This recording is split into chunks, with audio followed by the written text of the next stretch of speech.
Another point about attachment and relations of the first rib is uh, the neck superiorly is related to the deep cervical vessels and the eighth cervical nerve. The anterior groove on the superior surface of the shaft lodge the subclavian vein. The anterior groove is for subclavian vein, and the posterior groove lodge the subclavian artery and the lower trunk of brachial plexus. So to the on the superior surface of the first rib we have two groups, anterior and posterior. In anterior groove we have subclavian vein, and the posterior groove we have subclavian artery and lower trunk of brachial plexus. The structure attached to the upper surface of the shaft are: number 1, the origin of subclavius muscle at the anterior end. So we have here subclavius muscle that attach to the anterior end of the superior surface of this first rib. Number 2 is the attachment of costoclavicular ligaments, that's here, costoclavicular ligaments at the anterior end behind, in front of the subclavius muscles.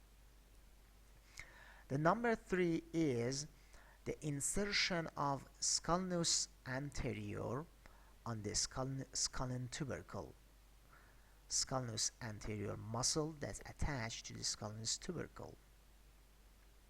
And the last point about the upper surface of the shaft of the first rib is the insertion of the scalenus medius on the elongated round area behind the groove for the subclavian artery.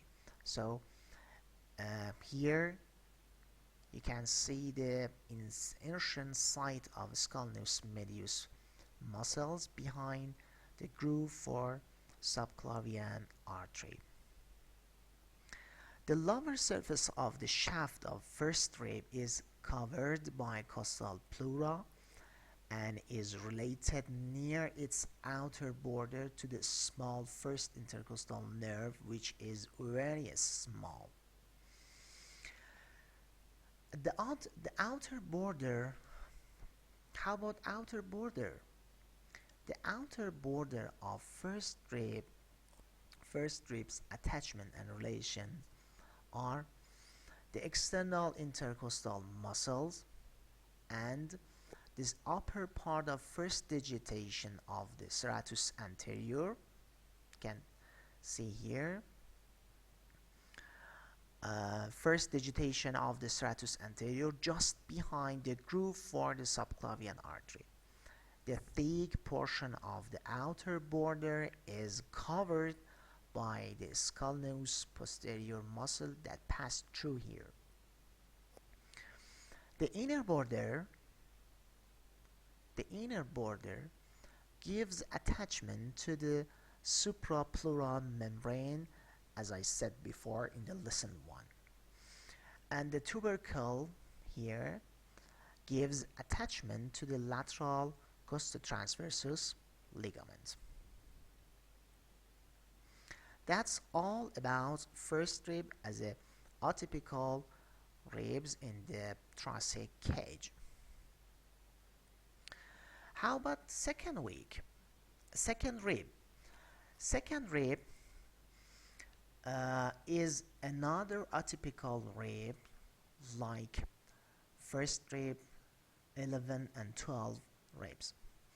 So in the second ribs and about features of second rib, the feature of the second rib are the length is twice that of the first rib.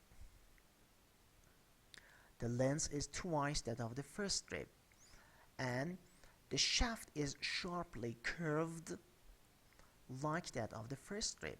And the number 3 is the non-articular part of the tubercle is small.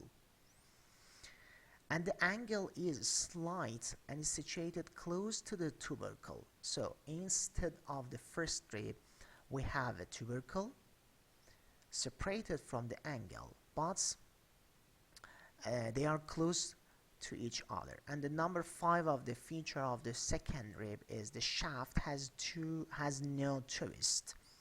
The outer surface is convex. The outer surface is convex, short costal groove on the posterior part. Near its middle, it is marked by a large round tubercle.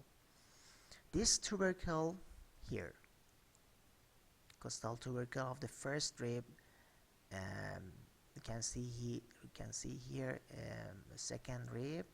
The second rib has a head, neck, tubercle, and costal angle and body or shaft, and a structure very important like tuberosity on the lateral surface or superior surface of the second rib. This tubercle is a unique feature of the second rib. The inner surface of the shaft is smooth and concave. It faces more downwards and then inwards. There is a short costal groove on the posterior part of this surface.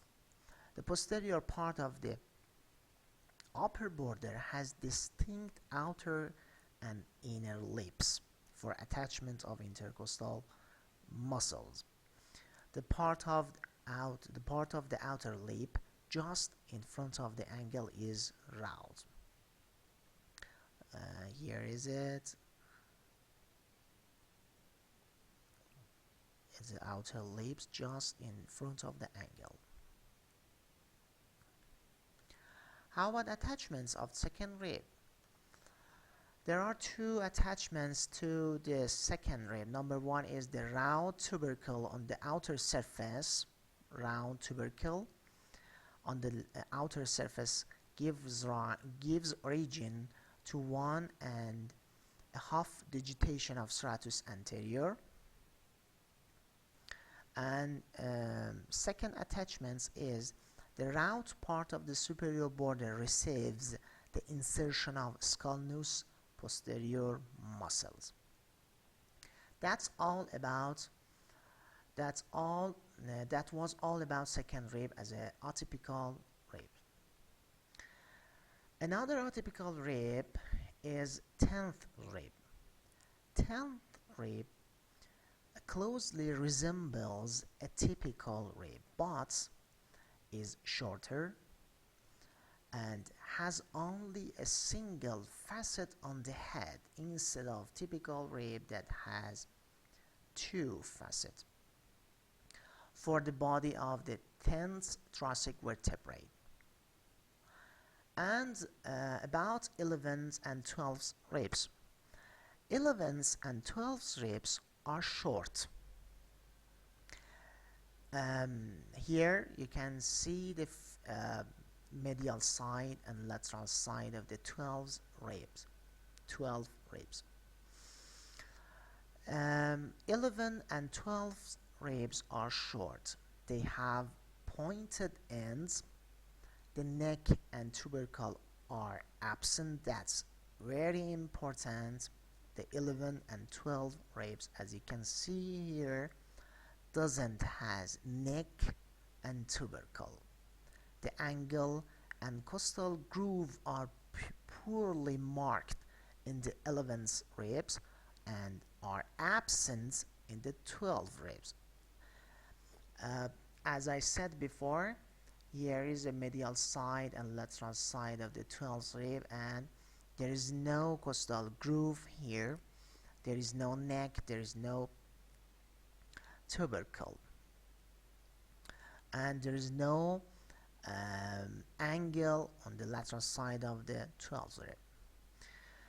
But there are many attachments and relations for 12 ribs that are very important, and I want you learn it and study it very carefully and keeping in